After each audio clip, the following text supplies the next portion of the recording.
नमस्कार. मराठी भक्तिसागरमध्ये तुमचं सगळ्यांचं स्वागत आहे. आपण पाहत आहोत श्री शिवलीला अमृतातील अध्याय 3. या अध्यायामध्ये मित्रसह राजाची कथा व गोकर्म महात्म्य सांगितले आहे. चला तर या अध्यायाला सुरुवात करूया. श्री गणेशाय नमः. हे शंकरा, तुझा जय जयकार असो. तू मांगल्याचे धाम आहेस. स्वतःच्या भक्तांच्या हृदयाला संतोष देणारा आहेस. तू सद्विद्योजात, वामदेव, ईशान, ईश्वर अशा अनेक नावांनी ओळखला जातोस. तू निरंजन म्हणजे मलरहित आहेस. तू सत्व, रज, तम या त्रिगुणांच्या पलीकडचा आहेस. नैमिषारण्यात महामुनी सुत शौनकादिकांनी अत्यंत अद्भुत अशा शिवलीला वर्णन करून सांगत होते. त्यातील पुढील कथा भाग असा आहे. इक्ष्वाकु वंशात मित्रसह नावाचा अत्यंत तेजस्वी, ऐश्वर्यसंपन्न व पराक्रमी राजा होता. एकदा तो राजा सोबत मोठा सैन्य घेऊन शिकारीस गेला असता अनावधानाने एका महाभयंकर राक्षस त्याच्या हातून मारला गेला. राक्षस गतप्राण होऊन पडला हे त्याच्या भावाने दुरूनच पाहिले आणि त्या क्षणी भावाच्या मृत्यूचा सूड घेण्याची घोर प्रतिज्ञा केली. बंधूच्या मृत्यूने शोकाकुल झालेल्या राक्षसाने मायेने आचार्याचे रूप धारण केले आणि राजाच्या स्वयंपाकगृहात आचारी म्हणून प्रवेश केला. उत्तमोत्तम पदार्थ बनवून त्याने राजाचा विश्वास संपादन केला. काही दिवसांनी राजाने पितृश्राद्धासाठी कुलगुरू वसिष्ठांना आमंत्रित केले. राजाला धडा शिकवण्यासाठी आचारी रूपातील राक्षसाने अन्नात नरमांस शिजवून मिसळले. अन्नग्रहणाच्या वेळी त्रिकालज्ञानी वसिष्ठांना हे समजले. आचार्याच्या कटकारस्थानाबद्दल त्यांनी राजालाच दोषी ठरवले. त्यांनी संतापाने राजाला राक्षस होण्याचा शाप दिला. कारण राक्षसाच्या कृत्यासाठी आपल्याला जबाबदार धरून गुरूंनी शाप दिला म्हणून राजानेही क्रोधित होऊन उलट त्यांना शाप देण्यासाठी हातात जल घेतले. पण राणी दमयंतीने त्याला अडवले. तेव्हा हातात घेतलेले जल त्याने स्वतःच्या पायावर ओतले. त्या क्षणी राजाचे दोन्ही पाय काळे पडले. त्यामुळे त्याचे कल्माशपाद असे नाव पडले. वसिष्ठांनीही आधीचा सर्व वृत्तांत जाणून दयाबुद्धीने राजाला तो 12 वर्षांनी राक्षस योनीतून मुक्त होईल असा उपशाप दिला. राजा राक्षस होऊन अरण्यात फिरू लागला. एके दिवशी भुकेलेला असताना त्याने एका ब्राह्मण पुत्रास पाहिले व त्यास खाण्यासाठी पकडले. ब्राह्मणाच्या पत्नीने करुण स्वरांनी त्याला जीवदान देण्याची विनंती केली, पण राजाला तिची दया आली नाही. ती ब्राह्मणी आक्रोश करीत असताना त्याने तिच्या समोरच तिच्या पतीला खाऊन टाकले. संतापाने आणि शोकाने ब्राह्मण पत्नीने राजाला शाप दिला. शापमुक्त होऊन तू पुन्हा राजा झालास की कोणत्याही स्त्रीशी संग करताच तुझे प्राण निघून जाईल. पतीच्या अस्थी गोळा करून त्या समयेत ब्राह्मणीने अग्नी प्रवेश केला. राजाला अतिशय वाईट वाटले. वसिष्ठांनी दिलेला शाप भोगत असतानाच आणखी एक शाप त्याच्या माथी बसला होता.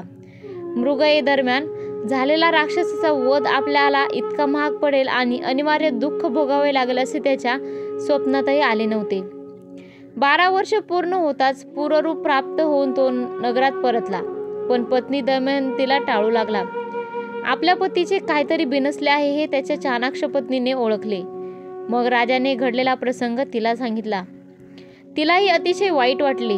राजाने वसिष्ठांची भेट घेऊन त्यांना सगळी कहाणी हकीकत सांगितली. नियोग पद्धतीने राजाला पुत्रप्राप्ती झाली. वंशवृद्धीची चिंता मिटली. तरी मूळ समस्या तशीच होती. राजा मनोमन उबगला आणि राजविलासांचा त्याग करून अरण्यात गेला. त्यावेळी मनात कामवासना उठत असे त्यावेळी तो स्वतःला समजवायचा. ज्या योगे आपल्याला मृत्यू घेऊन आपली पत्नी विधवा होईल हे कृत्य आपण कधीच करायचे नाही. आपली कर्मगती गहन आहे. नशिबात जे भयंकर भोग लिहिलेले आहेत ते भोगल्याशिवाय सुटका नाही. देवाला दोष देण्यात काय अर्थ आहे. पूर्वी घडलेली ब्रह्महत्या पिशाच्य रूपाने त्याच्या मागे लागली होती. अशा प्रकारे शापित राजा वनात हिंडत असताना त्याला गौतम ऋषी भेटले. राजाने आपली सगळी हकीकत गौतम ऋषींना सांगितली. तेव्हा ऋषींनी राजाला गोकर्ण महाबळेश्वराचे महात्म्य सांगितले. गोकर्ण हे अत्यंत पवित्र शिवस्थान म्हणजे पृथ्वीवरील दुसरे कैलासच. भक्तवत्सल असा सांब सदाशिव पार्वतीसह तेथे उभा आहे. श्री विष्णू लक्ष्मीसह तेथेच तपश्चर्या करतो. तेथे शिवदर्शनासाठी नेहमी गर्दी असते. नारद व तुंबरू येथे शिवलिंगाचे गायन करतात. देवांचे समुदाय शिवनामाचा अखंड गजर करतात. ऋषी वेदघोष करतात. अष्टनायिका नृत्य करतात व गंधर्व आपल्या गायकाने महेशाला तोषवितात. तेथील शिवालयात शुभ्र लखलखीत असे सिंहासन आहे. शिवालयाच्या पूर्वद्वारावर ऐरावतावर आरूढ इंद्र, दक्षिण द्वारावर यम, पश्चिम द्वारी वरुण तर उत्तरेच्या द्वारावर कुबेर रक्षणार्थ उभा आहे. कर्पूर गौरा व भवानी यांचे निवासस्थान म्हणजे संतांचे व साधकांचे माहेरघर. तेथील मूर्तीचे ध्यान करावे. त्या भोवती असलेल्या महासिद्धींचे पूजन करावे. त्यांच्या भोवती असलेले आवरण देवता कात्यायनी व अष्टभैरव यांची पूजा करावी. तेथे 12 आदित्य, 11 रुद्र, 8 वसु व 8 दिक्पाल हात जोडून अहर्निश उभे असतात. अष्टसिद्धी व नवनिधी तेथेच राहून विनम्र भावाने शंकराची आराधना करतात. इतर क्षेत्री लाखो वर्ष केलेली तपश्चर्या ही गोकर्ण क्षेत्रात केलेल्या एका दिवसाच्या तपा एवढी असते. तेथे सोमवार, अमावस्या, संक्रांत, प्रदोष व पर्व काळ या वेळात समुद्र स्नान केल्याने सर्व तीर्थस्नानाचे पुण्यफळ लाभते. गोकर्ण महाबळेश्वराची कथा. एकदा रावणाने आपली आई कैकेयीच्या पूजेसाठी कठोर तप साधनेने शिवाचे आत्मलिंग आणि अपर्णा वरदान म्हणून मिळविली. अपर्णा ही विष्णूंची भगिनी असल्याने विष्णूने मोठ्या युक्तीने ब्राह्मरूप घेऊन तिची सुटका केली. जिथे महादेवी रावणाच्या खांद्यावरून उतरली तिथे शक्तिपीठ भद्रकाली म्हणून तिची स्थापना केली. संतापलेला रावणाची शिवाने पुढे विष्णूने आपल्या अंगावरील मळापासून निर्माण केलेली पार्वती इतकीच सुंदर श्री मायासुराची कन्या म्हणून जन्म घेईन व तुझी पत्नी होईल असे सांगून सांत्वन केले.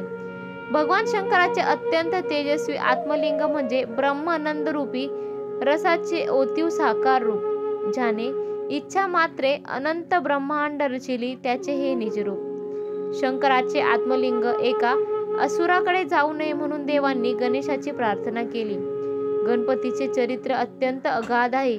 शंकराची उपासना व सेवा करता यावी म्हणून साक्षात विष्णूचं गणेश रूपाने शंभूचा पुत्र झाला होता. रावण शिवाचे आत्मलिंग घेऊन वाटेने जात असताना ईश्वरी मायेने त्यास लघुशंकेला जाण्याची निकड उत्पन्न झाली.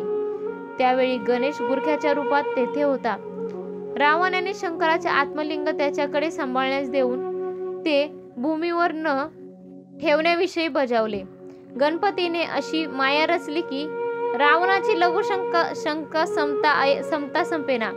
गणपतीने ठरवल्याप्रमाणे 3 वेळा रावणाला हाक मारून आपल्या पित्याचे आत्मलिंग पृथ्वीवर ठेवले व तो अदृश्य झाला.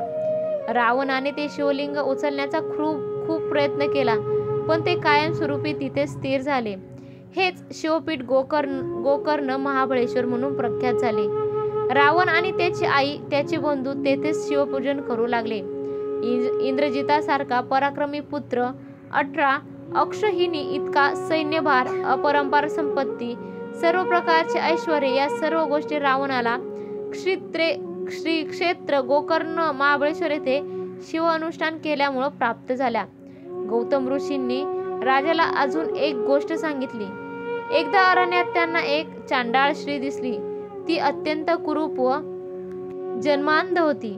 तिचे मरण जवळ आले होते. इतक्यात तिला नेण्यासाठी एक दिव्य विमान आले. शिवाने पाठविलेले ते विमान पाहून गौतमांना आश्चर्य वाटले व त्यांनी शिवदूतांना याबाबत विचारणा केली. त्यांनी तिचा पूर्व वृत्तांत सांगितला. पूर्वजन्मी ही चांडाळ स्त्री अत्यंत रूपवान ब्राह्मण कन्या होती. तिचे नाव सुमित्रा असे होते. तिच्या पित्याने तिचे वयात येताच लग्न लावून दिले पण दुर्भाग्यवश तिला वैधव्य आले. शारीरिक भुकेसाठी ती वाममार्गाला लागली.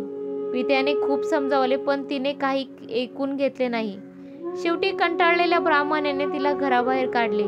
दुसऱ्या प्रांतातील एका श्रीमंत शूद्राबरोबर तिचे लग्न केले. त्याच्या घरी मद्य माणसाला तोटा नव्हता. तीही मांसभक्षण व मद्यपान करू लागली. एकदा नशेतच बोकड समजून तिने वासरू कापले व हे लक्षात येताच ती शिव शिव करून ओरडली. कुकर्म केल्यामुळे अनंत यातना दिल्या. फक्त एकदा वासरू मारल्यावर शिव शिव म्हणाल्यामुळे तिला पुढील जन्मात ती अन्य पशूंच्या जन्मास न जाता चांडाळीन झाली. पण ती जन्मांध व अनाथ होती. कुष्ठरोगही झाल्याने तिला जीव नकोसा झाला होता. एके दिवशी शिवरात्रीच्या पर्व काळी शिवदर्शनास निघालेल्या शिवभक्तांच्या मागून ती गोकर्ण क्षेत्रास निघाली. तेथे गेल्यावर भद्रकालीच्या देवाजवळ बसून ती भीक मागू लागली. प्रदक्षिणा करणाऱ्या एका शिवभक्ताने तिच्या हातावर बेलाचे पान ठेवले. हा खाण्याचा पदार्थ नाही असे समजून तिने रागाने ते दूर फेकले. ते बेलपत्र वाऱ्याने उडून शिवलिंगावर पडले. अशा प्रकारे शिवरात्रीच्या पर्व काळी तिच्याकडून यात्रा, उपोषण, बिल्वदानाने पूजन, शिवभक्तांचा सहवास व जागरण घडले. लोकांसोबत तीही नामस्मरण करत होती. त्या नकळत घडलेल्या पुण्यकर्मामुळे तिची पूर्वजन्मीची सर्व पातके नाहीशी होऊन तिला शिवलोक मिळाला. गौतमांनी मार्गदर्शन केल्यामुळे राजाला आनंद व समाधान वाटले. त्यांनी राजाला गोकर्ण महाबळेश्वर येथे जाऊन शिवरात्रीस पार्वतीसह महाबळेश्वराची पूजा करण्यास सांगितले. राजाने शिवरात्रीस महाबळेश्वराचे दर्शन घेऊन त्याची भक्तिभावाने यथासांग पूजा केली. या सेवेने उमानाथ अत्यंत प्रसन्न झाला. त्याच्या प्रसादाने राजाच्या मागे लागलेले ब्राह्मण दाम्पत्याच्या हत्येचे पातक नाहीसे झाले. आपल्याला शिवचरणी आश्रय मिळावा अशी राजाला दृढ इच्छा झाली. त्याचे मनोमन जाणून भगवान शंकराने त्याला नेण्यासाठी दिव्य विमान पाठवले. अशा प्रकारे मित्रसह राजाला शिवस्वरूप प्राप्त झाले. असा आहे शिवरात्री व्रताचा गोकर्म महिमा. क्षेत्राचा महिमा. तिथे शिवाचे आत्मलिंग दीनपतितांच्या उद्धारासाठी सदैव अधिष्ठित आहे. त्याच्या पूजनाने राजाला स्वरूपता मिळाली, मुक्ती मिळाली. श्री सांब सदाशिवार्पण मस्तु. फलश्रुती. या अध्यायाच्या रात्रीच्या प्रथम हरिपठणाने भूतबाधा नाहीशी होईल. याचा उपयोग घरातील कर्त्या माणसाने करावा. ओम नमः शिवाय. ओम नमः शिवाय. ओम नमः शिवाय.